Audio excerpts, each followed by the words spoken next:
Kapolda Sumsel, Irjen Pol Arahmat Wibowo memimpin pemusnahan barang bukti narkoba hasil ungkap jajaran Ditres Narkoba Polda Sumsel sepanjang Januari hingga Februari 2024 di halaman apel belakang Mapolda Sumsel, Jumat, 23 Februari 2024. Barang bukti yang dimusnahkan dari 12 laporan polisi dengan 22 orang tersangka yang berhasil diamankan. Dengan jumlah barang bukti yang dimusnahkan sebanyak 108.997,91 gram dan pil ekstasi sebanyak 134.487 butir. Jumlah barang bukti yang akan dimusnahkan setelah disisihkan untuk pembuktian di pengadilan dan pemeriksaan laboratorium sabu sebanyak 108.924,57 gram dan pil ekstasi sebanyak 134.423 butir. Di sejumlah lokasi yakni, Palembang sebanyak 5 LP, Banyuasin 2 LP, Musi Banyuasin 2 LP, di Jalan Lintas Prabu Mulih, Muara Enim sebanyak 2 LP, di Jalan Lintas Sumatera, Ogan Ilir sebanyak 1 LP. Para tersangka dijerat dengan pasal primer yakni pasal 114 ayat 2, subsidiar pasal 112 ayat 2, URI nomor 35 tahun 2009 tentang narkotika, yang ancaman hukumannya pidana mati atau pidana seumur hidup. Dengan pemusnahan barang bukti ini berhasil menyelamatkan anak bangsa sebanyak 1.358.953 jiwa. Penanganan penyalahgunaan narkoba di wilayah Sumsel harus diperlakukan seperti penanganan pandemi COVID-19, kata Kapolda. Dia menegaskan, semua pihak terlihat dan berperan aktif serta bersama-sama dalam memberantas narkoba. Sepakat dengan usul dari Kepala BNNP Provinsi Sumsel beberapa waktu penanganan peredaran gelap narkoba ini harus seperti penanganan pandemi COVID-19, kata Kapolda. Kapolda memberikan contoh penanganannya, yaitu saat masuk ke toko-toko, mal dan tempat umum masyarakat tidak diperbolehkan masuk jika belum divaksinasi. Barangkali Pak Penjabat Gubernur dan unsur Forkompinda lain bisa. Karena penyalahgunaan dan peredaran gelap narkoba di Sumsel sudah sangat memprihatinkan, ujar Kapolda. Kapolda menambahkan, jika dari segi fungsinya memang benar puluhan kilogram sabu-sabu dan ratusan ribu butir pil ekstasi ini tidak berguna. Positif ya. Namun, jika dilihat dari sisi ekonomisnya lebih dari 100 miliar rupiah. Untuk sayaminya termasuk kepada rekan media untuk mengawasi jangan sampai barang bukti narkoba ini diselewengkan, tutup Kapolda. Reporter Kompas Link TV, Rudi Hartono M melaporkan.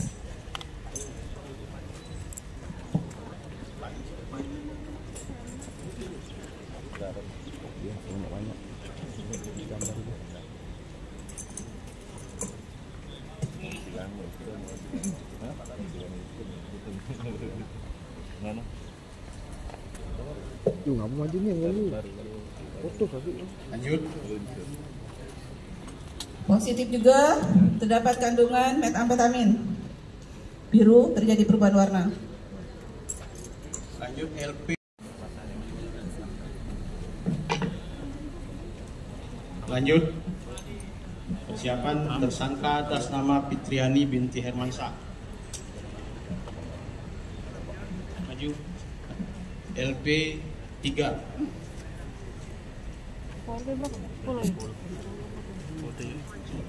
Silakan kembali Pak, kalau benar hanya menyaksikan BB-nya Pak tersangka. Langsung Bu Fitri, silakan sana BB-nya. Kemudian yang nomor 3, LP nomor 7, Ki Agus M. Fikri. Ki Agus. Oh, ini Bu. Sudah lihat motor. Ini benar Bu, barang buktinya milik Fitri ya. Ini barang buktinya ya Bu.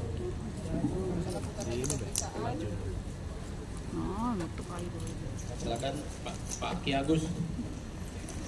Kasih BB-nya, betul tidak? Bisa. Nomor 4, tersangka Parizal LP nomor 9. Silakan yang dari kejaksaan, kalau ada yang mewakili, ambil yang warna hijau Pak. Silakan Pak. Sabunya ada 2 kemasan, warna kuning dan warna hijau muda. Terserah, silakan Pak diacak, jangan sampai Terjadi perubahan warna biru.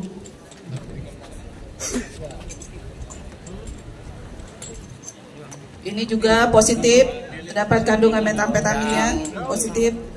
Yang metamfetamin saya pikir selesai. Ambil yang hijau satu, yang kuning satu.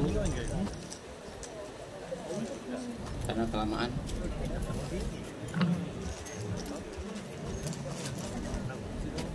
Mohon izin Pak, kalau yang untuk orange ini Ya. kita tidak bisa melakukan pemeriksaan pendahuluan menggunakan zat ini, kita lanjut.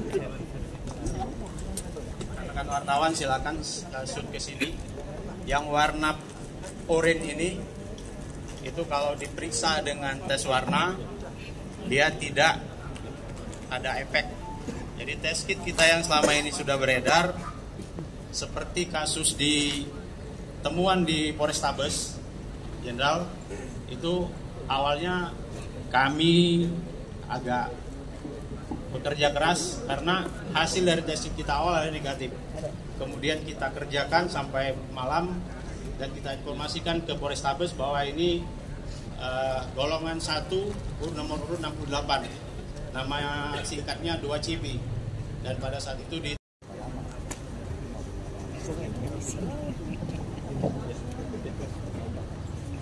Baik Bapak dan Ibu yang kami hormati, acara selanjutnya adalah pemusnahan barang bukti. Kami mengundang kepada Kak Kanwil Dirjen Bea dan Cukai Sumbaktim atau yang mewakili Ketua Pengadilan Tinggi Palembang atau yang mewakili KJ.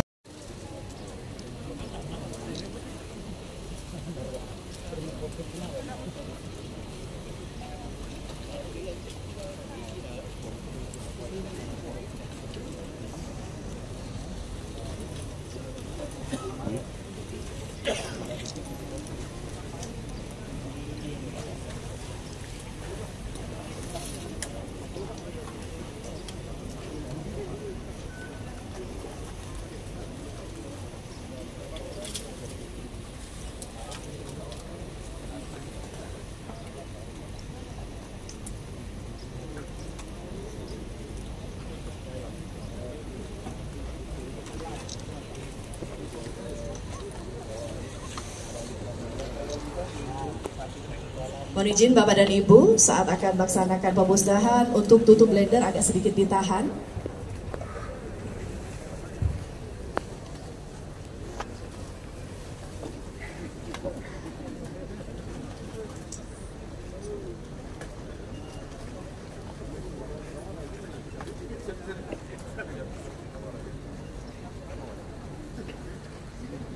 Baik, sudah. Kita akan hitung bersama. Mohon izin Bapak dan Ibu untuk tutup blender. Mohon untuk ditahan. Ditekan untuk tutup blender. Mohon izin.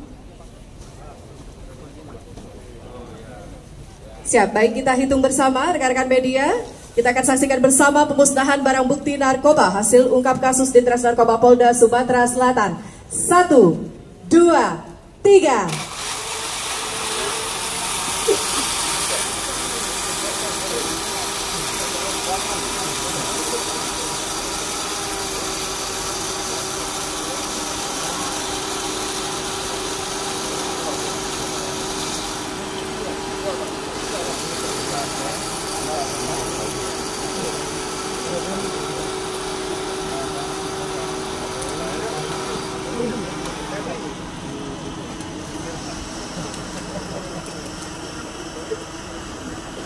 Baik, telah kita saksikan bersama pemusnahan barang bukti narkoba hasil ungkap Ditres Narkoba Polda Sumatera Selatan.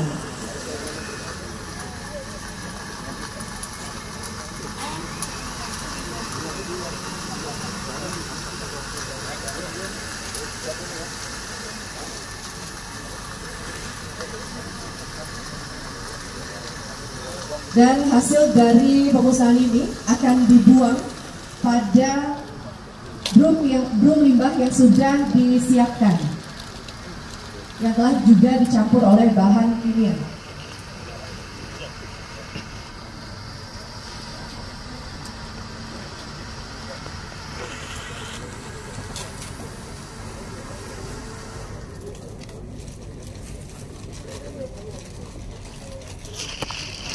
Mohon izin berkenan kepada Bapak dan Ibu yang terhormat Kapolda Sumatera Selatan, Wakapolda Sumatera Selatan berkenan untuk dapat membuang hasil pemusnahan barang bukti kepada telah disediakan. Mohon izin untuk para panitia untuk dapat membuka jalan. Kita akan saksikan bersama. Hasil pemusnahan ini akan dibuang pada drum yang telah disediakan.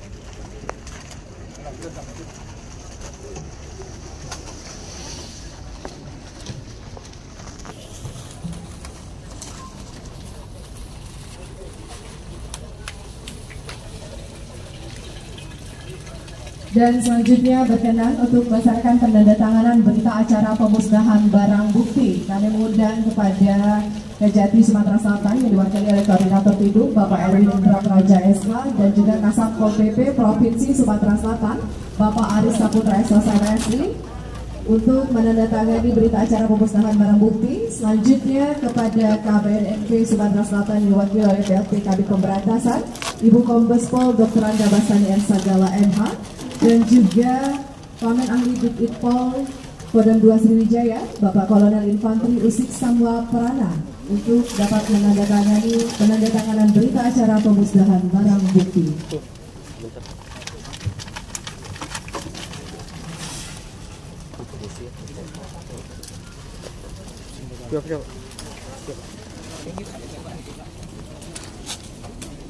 Jangan tarik.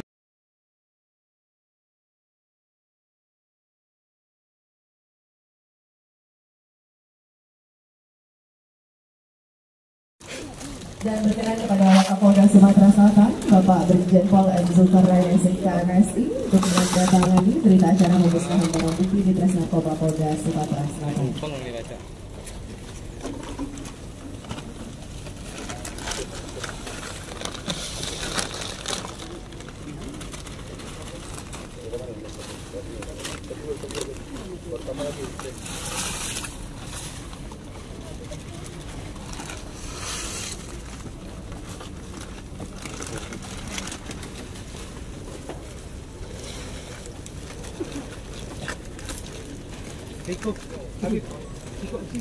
Baik hadirin undangan yang kami hormati, demikianlah seluruh rangkaian acara pemusnahan barang bukti narkoba hasil ungkap kasus di Tres Narkoba Polda Sumatera Selatan pada hari ini.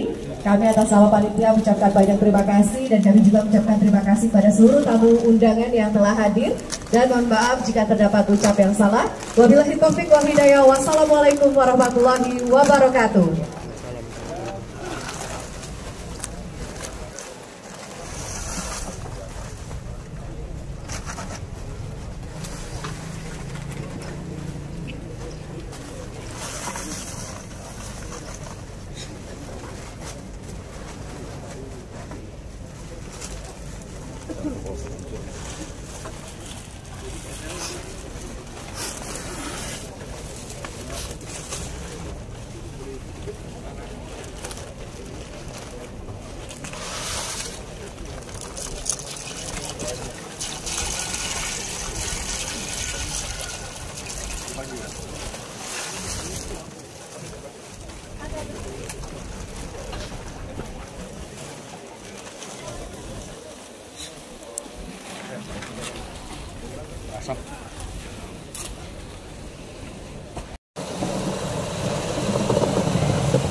Hadir, dan ini hadir. Kasubdit di lingkungan di Tres Narkoba Polda Sumatera Selatan.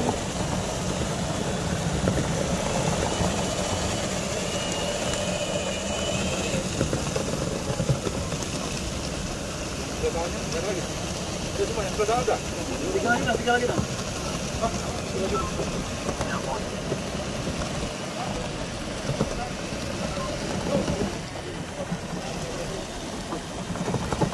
Ini pemusnahan barang bukti jenis narkotika narkoba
Ketep.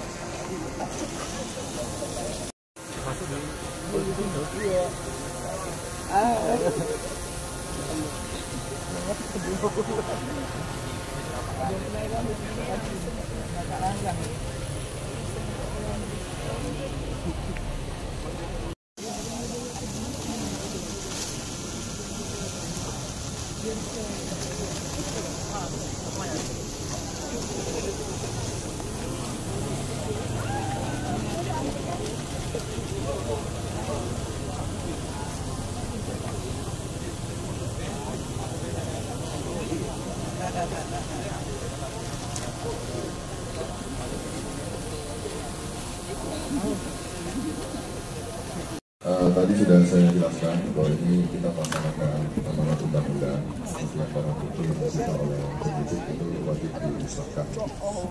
Sekali lagi saya tekankan bahwa ini tidak ada manfaatnya barang bukti. Jadi kalau barang bukti lain seperti kendaraan bermotor, mungkin kalau ada kayu-kayu illegal logging itu masih bisa ada manfaatnya untuk dilelang, kemudian uangnya masuk ke kas negara. Tapi kalau ini tidak mungkin dilelang. Tetapi barang bukti ini memiliki nilai ekonomis yang sangat tinggi. Kita tahu di beberapa tempat pernah terjadi penggelapan terhadap barang bukti disalahgunakan. Oleh karena itu, pada saat press release di lantai 7, saya minta rekan-rekan media juga ikut mengawal.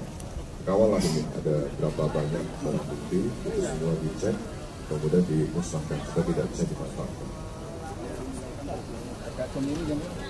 Kalau dinilaikan rupiah, nanti tanya sama Pak Dir. 100 miliar ya.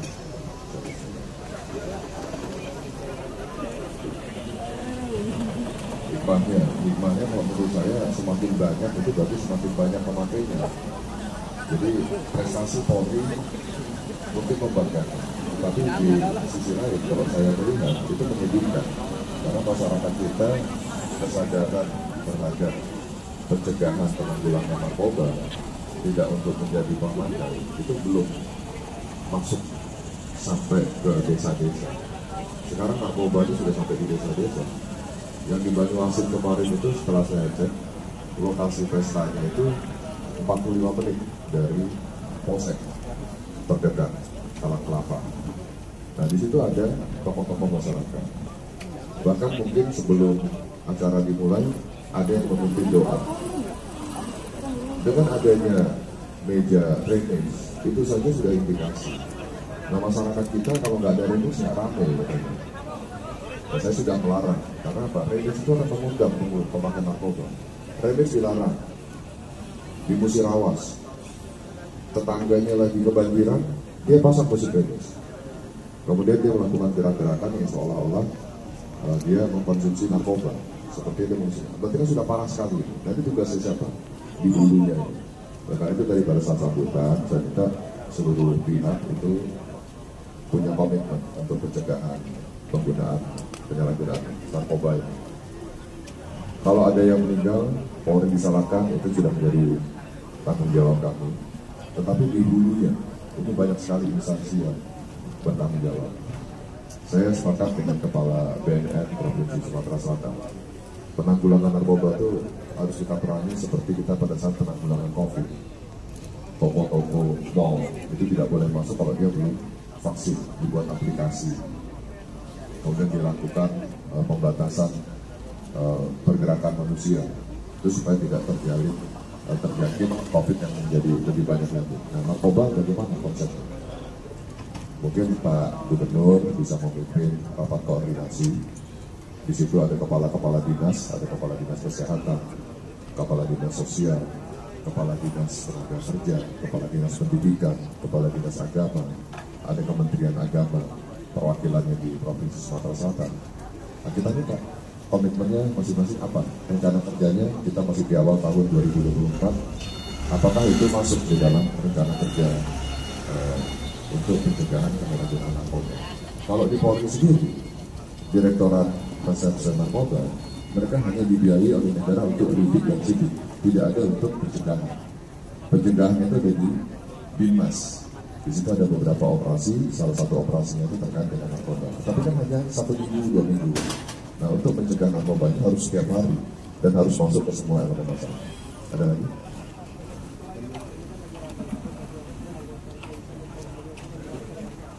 Ya. Ini kejadian sudah lama. Kalau nggak salah tanggal 29 Januari. Sekarang sudah tanggal 23 Februari. Dilaporkan kalau nggak salah sekitar tanggal 20. Berarti hampir sebulan setelah kejadian. Nah, antara kejadian sama dilaporkan itu, antara para pihak itu sudah mencoba untuk berdamai. Tetapi permintaannya terlalu tinggi, jadi ada modus-modus lain itu di sini. Ada motivasi lain, Yang saya sampaikan silakan saja berproses. Kemudian apa yang disampaikan di media terkait dengan kronologis kejadian itu tidak semuanya benar. Kita sudah punya rekaman CCTV sejak di dalam lokasi, kemudian di luar ada yang merekam menggunakan handphone. Nah, di dalam lokasi itu kronologisnya tidak sesuai seperti yang ada di media. Tapi sekali lagi saya tegaskan sini, proses masih berlanjut. Proses pidananya berlanjut, proses otiknya sudah berlanjut. Bahkan proses etiknya itu sudah berjalan sejak kejadian itu kita ketahui tanggal 29. Informasi saling lapor kan? Ya, informasi saling lapor itu haknya masing-masing, kita biarkan saja. Itu berproses saja silakan. Jadi pemilu ini ada yang pemungutan suara lanjutan. Artinya pada saat dilakukan pemilihan tanggal 14 Februari itu ternyata ada surat suara yang tertukar atau surat suara yang kurang. Itu dilaksanakan di wilayah Polrestabes Palembang.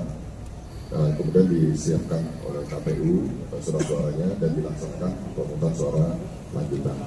Ada juga dilaksanakan pemungutan suara ulang karena ditemukan pada saat itu mungkin ada orang yang tidak punya hak memberikan suara di tempat itu, kemudian dia memberikan suara di tempat itu, atau ada orang yang memberikan suara lebih dari 1 kali. Ada gugatan kepada Bawaslu, kemudian Bawaslu merekomendasikan kepada KPU untuk dilakukan pemungutan suara ulang.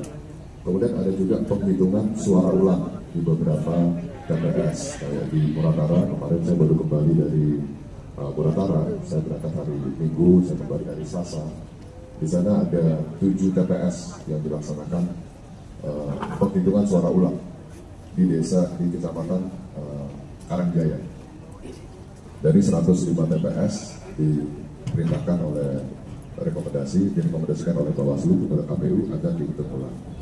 Kemudian di Oku Selatan itu ada 1.352 TPS.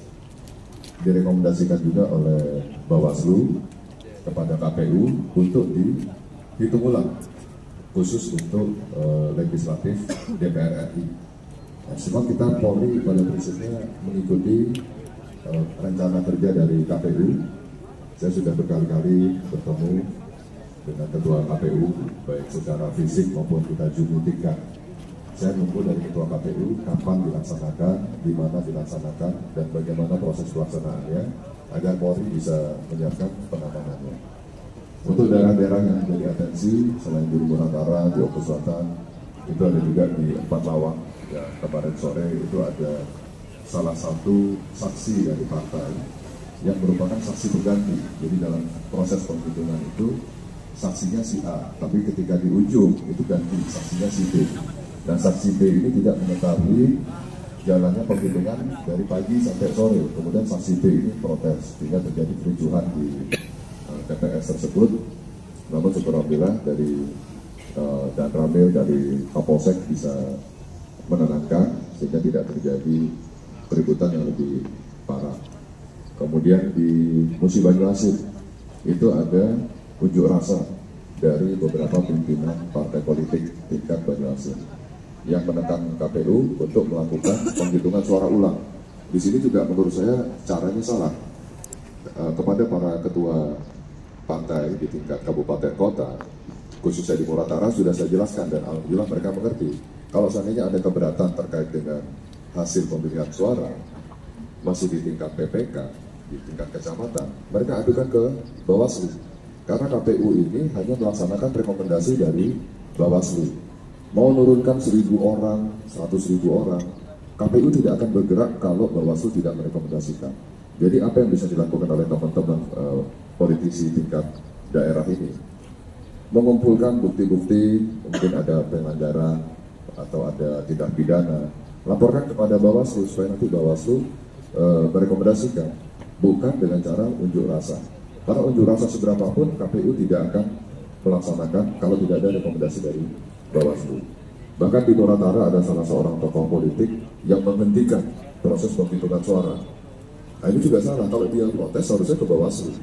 Dan saya juga mengimbau kepada Bawaslu, juga KPU dalam proses penghitungan suara di tingkat PPK yang masih berlangsung sampai tanggal 2 Maret nanti, itu akan membuka pelayanan informasi yang seluas-luasnya kepada masyarakat. Kantor pengaduan di Bawaslu, di KPU, baik di tingkat kabupaten, kota maupun provinsi, itu saya mohon ditampung keluhan-keluhan masyarakat. Karena kalau tidak tertampung, ya masyarakat nanti tumpahnya ke jalan. Kalau sudah ketampang jalan, itu menjadi urusan kepolisian, karena itu pasti mengakibatkan kemacetan lalu lintas. Lain-lain?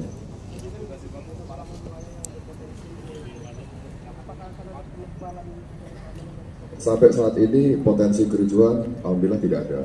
Semuanya sudah dewasa setelah kita melakukan edukasi bersama Ketua KPUD dan Ketua Bawaslu Kabupaten Kota, juga Ketua KPUD Bawaslu Provinsi Sumsel.